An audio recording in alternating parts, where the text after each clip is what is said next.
Hey everybody, how you doing? Another video here. We have a Henry 2002-A linear amplifier. Came in with a faulty coaxial relay. Also, wiring below this relay was all messed up, had a lot of issues.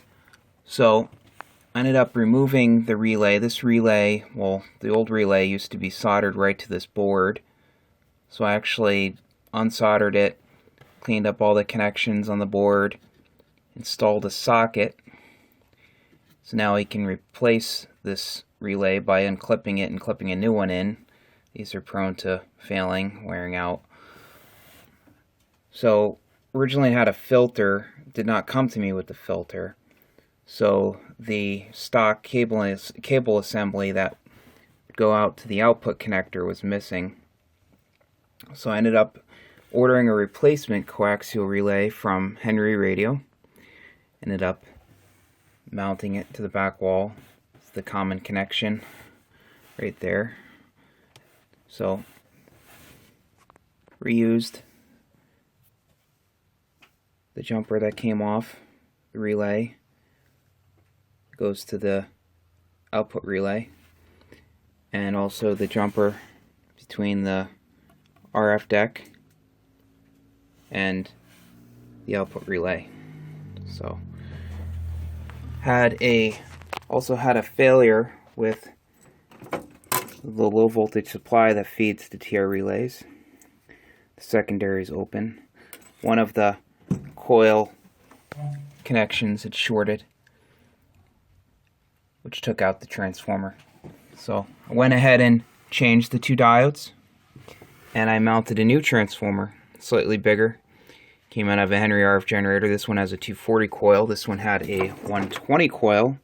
So instead of going across the 120 terminals, went across the 240, and I put a fuse in series with one side of the primary of that transformer. So if you were to have a short on the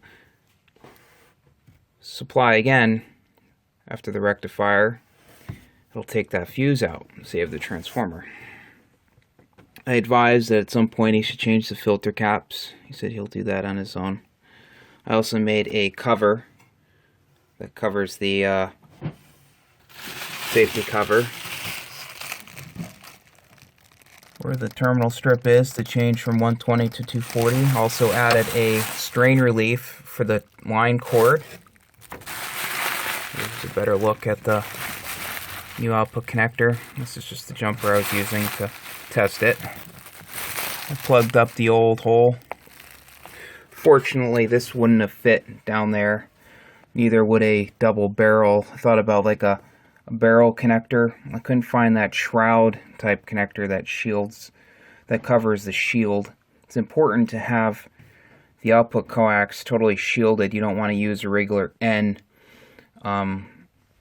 panel N, and have the center conductor exposed. You don't want all of that RF, especially on 2 meters. You know, this is a 2-meter amplifier. You don't want it floating within the RF deck. It's not good.